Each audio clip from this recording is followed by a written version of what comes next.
What's up y'all, and welcome back to my channel. Salut à tous et bienvenue sur ma chaîne. So in today's video, I am going to share some tips, tricks, and a little bit of advice on making money from home in 2021.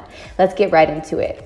So first, I want to go ahead and start off by saying that through my experience in talking with some new business owners, entrepreneurs, family, friends, and even some of my supporters, I believe that 2020 was actually a very empowering, liberating, enlightening year in the aspect of people realizing that they can't necessarily be comfortable with one job or a job that probably doesn't even truly care about them as an employee.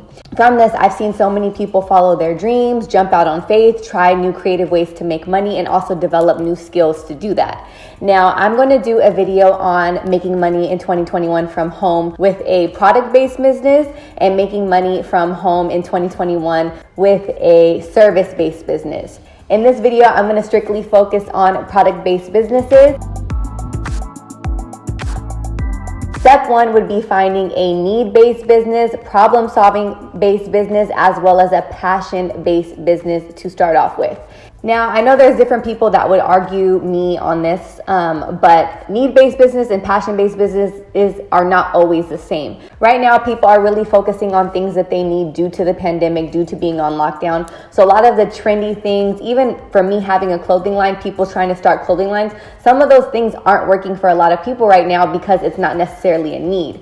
But I don't think that you should ignore your passions when you are thinking about starting something at home. I am a firm believer in when you love something and you do something with love, you're going to attract people who are energetically connected to that. So I don't think you should ignore that. But for me, when you combine the combination of a need-based business that solves problems that you're passionate about, you're winning, sis. You're winning in 2021 from home.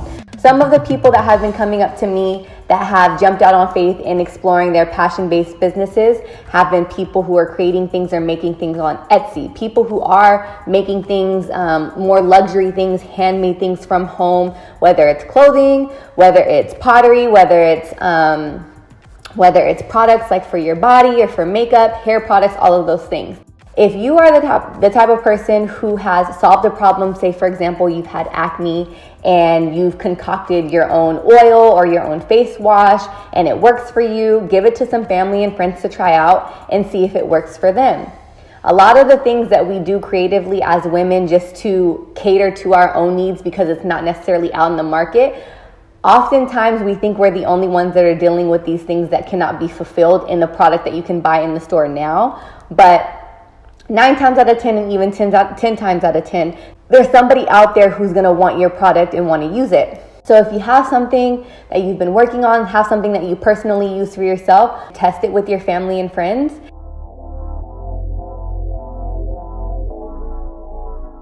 Now, most people would expect the next tip to be something like finding a name or doing the website or doing the marketing or things like that. But that's not my personal tip. Tip number 2 is, how do you want it to make somebody feel?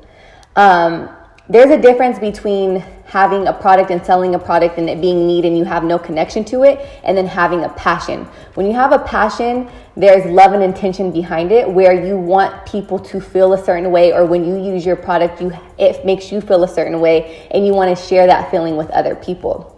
I've done drop shipping before.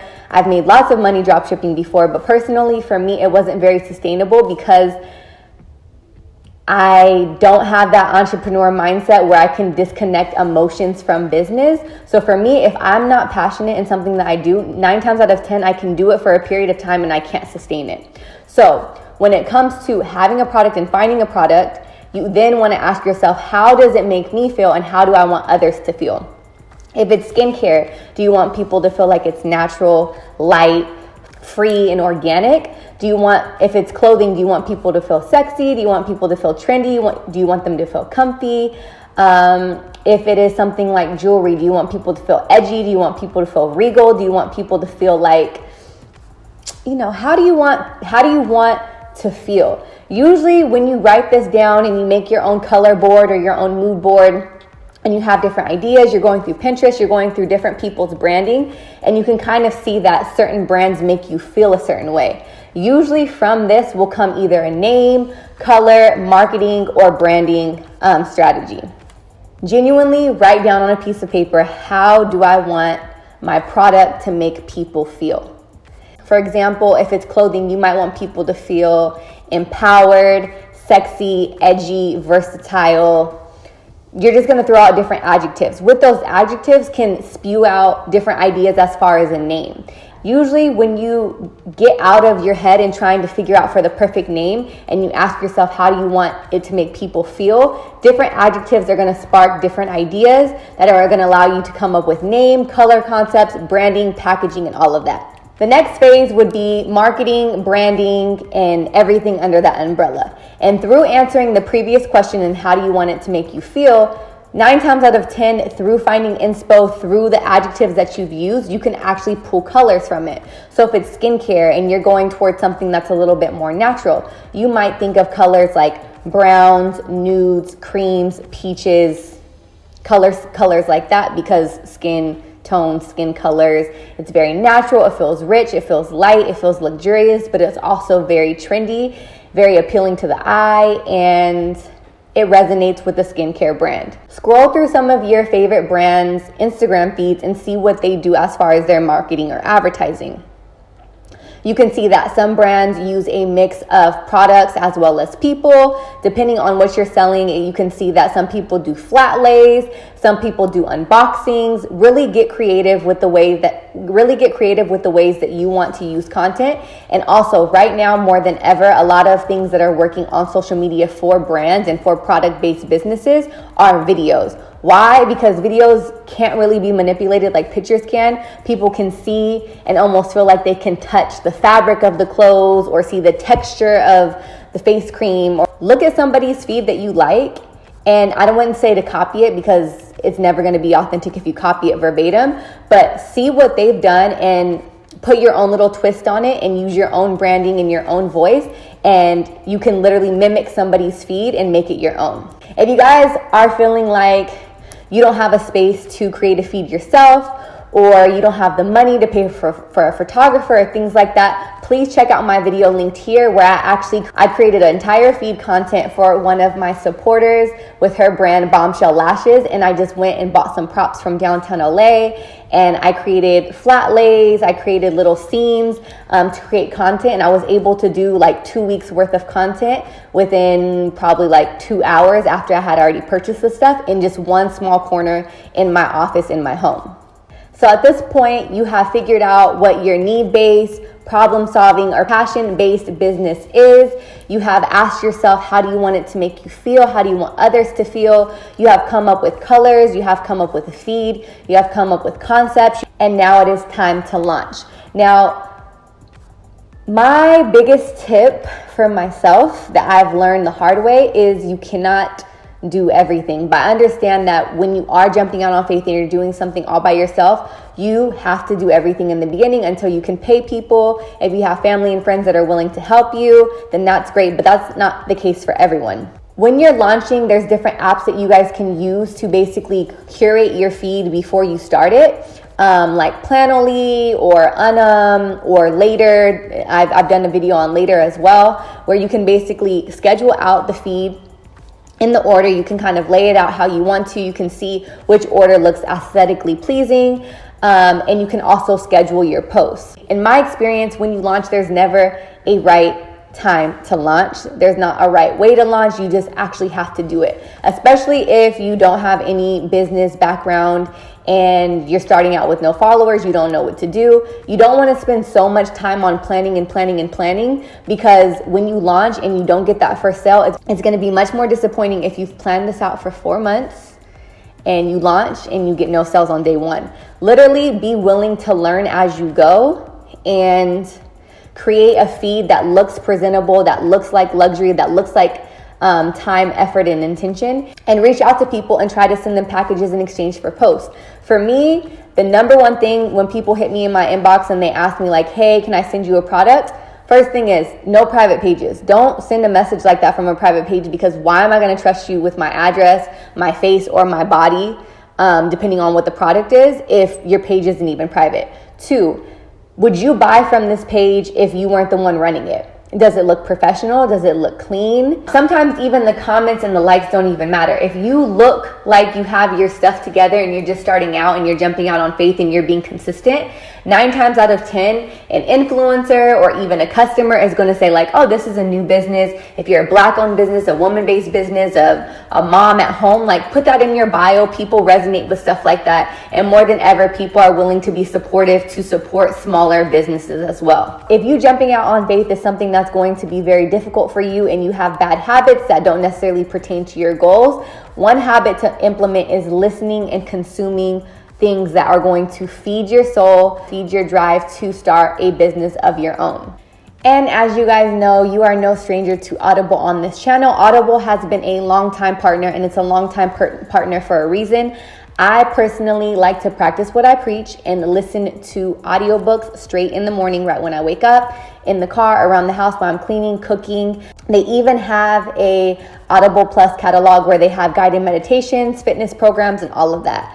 Audible was a game changer for me, specifically in the beginning, because when it came to starting a business or having ideas, it was really hard for certain people in my environment to resonate with me.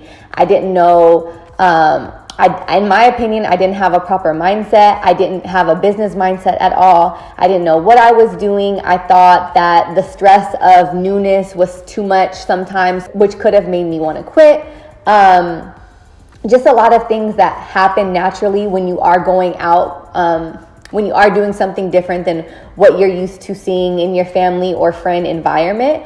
So although Audible has a wide range of genres that you can choose from, I specifically always go for spiritual books, business books, or even books where people are telling their specific story, because it allows me to get up and be inspired by someone else or to implement new habits, things that make you actually feel productive during the day. Now, I know you guys have heard this offer plenty of times if you are a loyal viewer or supporter of my channel, but if you have been sleeping on this opportunity, the time is now. You guys can go ahead and choose your first audiobook for free within the first 30 days when you go to www.audible.com/FindGuru, or you can text FindGuru to 500-500.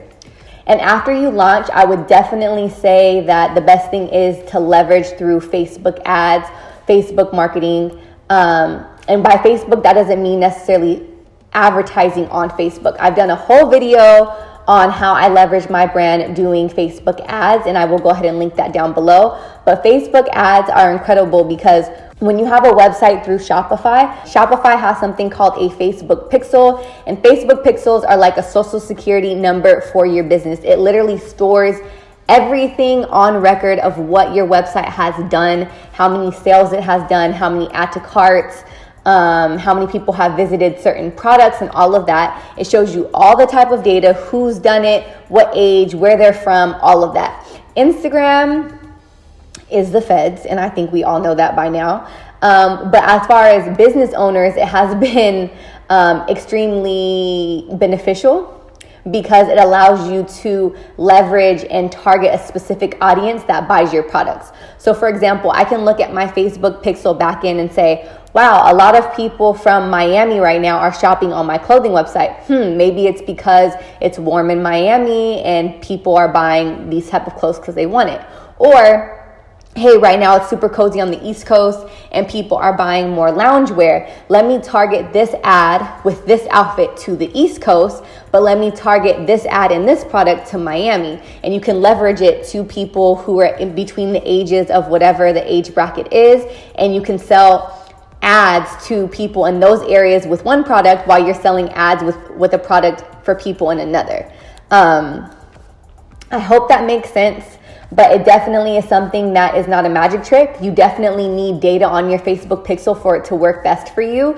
I would say you need minimally like 50 to 100 sales with your Facebook pixel and your Facebook data to be linked to Facebook and on Instagram for it to work properly. Another thing that's great right now is Instagram has Reels as well as videos where you can tag your product in it. When you're on Instagram, think like a consumer. So when you're going through Instagram or you're going through the shop tab, what are other businesses doing? Are businesses doing more videos? Are they doing more pictures? Are they posting 3 times a day? Are they posting 1 time a day? And don't be afraid to promote your business. All right, y'all, so that concludes today's video. I hope you guys enjoyed it. Don't be afraid to jump out on faith or jump out on passion or jump out on needs and explore the ideas that you have been waiting on.